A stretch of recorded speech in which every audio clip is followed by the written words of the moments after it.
Hi everybody, this is Dr. Hena Jawar and I welcome you to 10 minutes video series. I'm going to share I'm going to teach you the complete behavioristic school, व्यवहारवाद school हम आपको पढ़ाने वाले ठीक 10 minute के अंदर।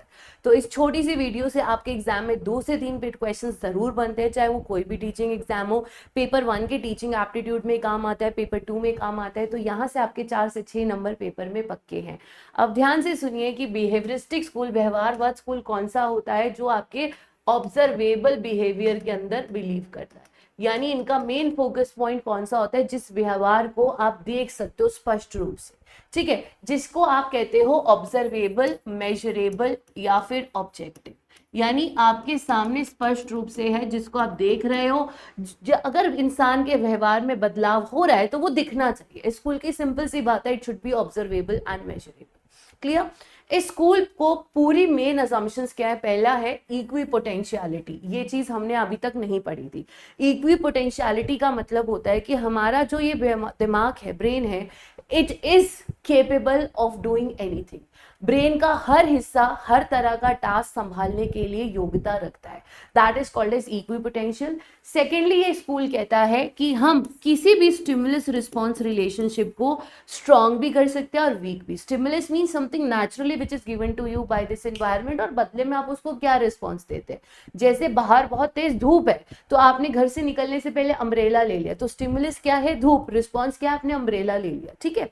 अब ये स्कूल क्या कहता है? हम या तो इस ऐसा रिलेशनशिप को स्ट्रॉन्ग करेंगे या वीक करेंगे, ठीक है, तो इससे कि हमारे बिहेवियर में चेंजेस आएंगे, ठीक है। इसके लिए क्या करते हैं, ये अनकंडीशन स्टिमुलस को कन्वर्ट करते हैं कंडीशन स्टिमुलस में, ठीक है। तीसरी चीज जो ये स्कूल बात करता है, that is related to rewards and punishment. यानी स्टिमुलस रिस्पॉन्स को स्ट्रॉन्ग करने के लिए आप रिवॉर्ड्स दीजिए, कमजोर बनाने के लिए आप पनिशमेंट दीजिए। और यही बेसिस है आपकी तीनों थ्योरी का, थॉर्नडाइक की थ्योरी, स्किनर की थ्योरी और पावलोव की थ्योरी। अब थॉर्नडाइक की थ्योरी का नाम है कनेक्शनिज्म। कनेक्शनिज्म का मतलब होता है आप यहां पर कनेक्शन बिल्डअप करते हो, कनेक्शन बिल्डअप करते हो स्टिमुलस एंड रिस्पॉन्स के बीच में, तभी इसको कनेक्शनिज्म कहा जाता है।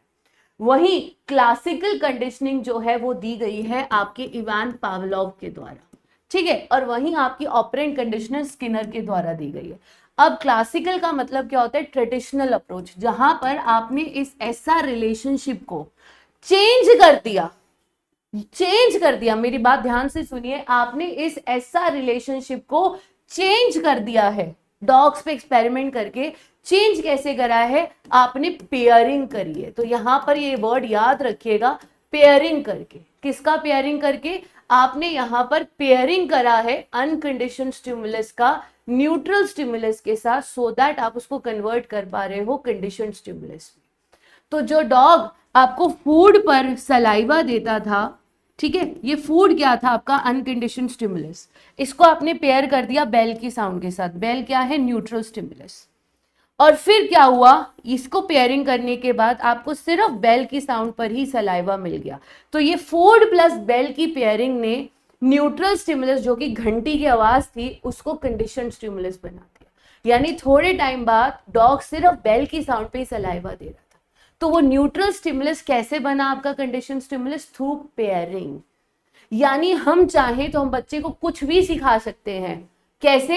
उस चीज को बार बार दोहरा के। हम बच्चे को कहें कि बेटा अगर आप गुड मॉर्निंग बोलोगे मैं तभी आपको चॉकलेट दूंगी, ठीक है, तो धीरे धीरे धीरे देखेंगे उस चॉकलेट की वजह से वो बच्चा आपको गुड मॉर्निंग करना स्टार्ट कर देगा। So that is how we teach good manners, good etiquettes to the kids. तो ये कंडीशनिंग आपकी छोटे बच्चों पे बहुत अच्छी यूज होती है, ठीक है।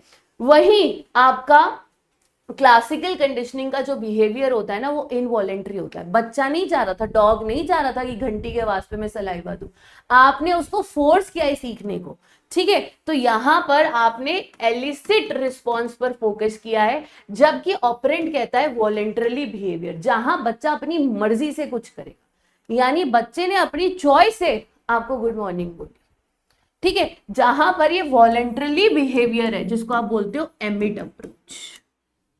बच्चे ने पहले आपको गुड मॉर्निंग बोला, आप इतने खुश हुए, आपने उसके लिए क्लैपिंग करी। नेक्स्ट डे बच्चे ने आपको गुड मॉर्निंग नहीं बोला, आपने उसको डांट दिया। यानी यहां पर आप इस्तेमाल करते हो रिवॉर्ड्स एंड पनिशमेंट्स का, ठीक है। अब रिवॉर्ड्स एंड पनिशमेंट में क्या फर्क है? रीइंफोर्समेंट क्या होता है? रीइंफोर्समेंट का मतलब होता है पॉजिटिव या नेगेटिव। पॉजिटिव रीइंफोर्समेंट मतलब क्या होता है? बच्चे ने अच्छा किया, आपने उसको अच्छा दिया, आपने ऐड करा यहां पर रिवॉर्ड्स, ठीक है, जिससे कि बिहेवियर हो गया आपका इंक्रीज, ऐसा रिलेशनशिप हो गया आपका स्ट्रॉन्ग। अब नेगेटिव रीइंफोर्समेंट का मतलब क्या होता है कि बच्चे ने क्लास में आया, होमवर्क किए बिना आपने उसको एक थप्पड़ लगा, नेक्स्ट डे वही बच्चा क्लास में होमवर्क करके आया, क्यों? ताकि आप उसे थप्पड़ ना मारे। अब नेक्स्ट डे जब वो होमवर्क करके आया, आपने उसे थप्पड़ नहीं मारा, आपने यहां पर रिमूव कर दिया। रिमूव किसको कर दिया? पेनफुल, ताकि बच्चे का जो बिहेवियर है इंक्रीज हो और एसआर स्ट्रांग हो जाए। यानी रीइंफोर्समेंट हमेशा बिहेवियर को इंक्रीज करने के लिए यूज किया जाता है, ये चीज याद रखिएगा। रीइंफोर्समेंट हमेशा बिहेवियर को, एसआर को इंक्रीज करता है, और वहीं पनिशमेंट डिक्रीज कर देता है एसआर रिलेशनशिप। बच्चा होमवर्क करके नहीं आया, आपने ऐड कर दिया यहां पर पेनफुल, आपने उसको खिंचा के चाटा मारा, ये ले क्लास में नहीं आया, ले थप्पड़ ले, ठीक है। और वही नेगेटिव रीइंफोर्स पनिशमेंट क्या होता है? नेगेटिव पनिशमेंट का मतलब होता है आपने यहां से रिमूव कर दिया। रिमूव किसको कर दिया? उसकी फेवरेट चीज को, ठीक है। आपने आज बच्चे ने होमवर्क नहीं किया, आपने उससे उसका फोन छीन लिया कि अगर तू होमवर्क नहीं करेगा तो बेटा मैं तेरे को फोन भी नहीं देखने दूंगी, तुझे तेरा फेवरेट यूट्यूब सीरियल नेटफ्लिक्स भी नहीं देखने दूंगी। क्लियर? यहां से 100% आपको क्वेश्चन आने वाला है पेपर में, ठीक है। अब आ जाओ थॉर्नडाइक की थ्योरी पे। थॉर्नडाइक के 3 मेन लॉज है। पहला है लॉ ऑफ रेडीनेस, ठीक है, जब तक आपकी इच्छा नहीं कोई पेपर आपको पास नहीं करा सकता, ठीक है। लॉ ऑफ एक्सरसाइज, जिसमें आता है यूज और डिसयूज। अगर कोई चीज अच्छी लगती है उसको बार बार रिपीट करिए, एसआर पॉजिटिव हो जाए। कोई चीज बुरी लगती है उसको रिपीट मत कीजिए, एसआर जो है आपका वीक हो जाए। अब थॉर्नडाइक का जो लॉ ऑफ इफेक्ट है इस पर बेस्ड है आपकी स्किनर की थ्योरी। तो ये क्वेश्चन 100 बार एग्जाम में आ चुका है कि कौन से थॉर्नडाइक के लॉ पर आपकी स्किनर की थ्योरी बेस्ड है।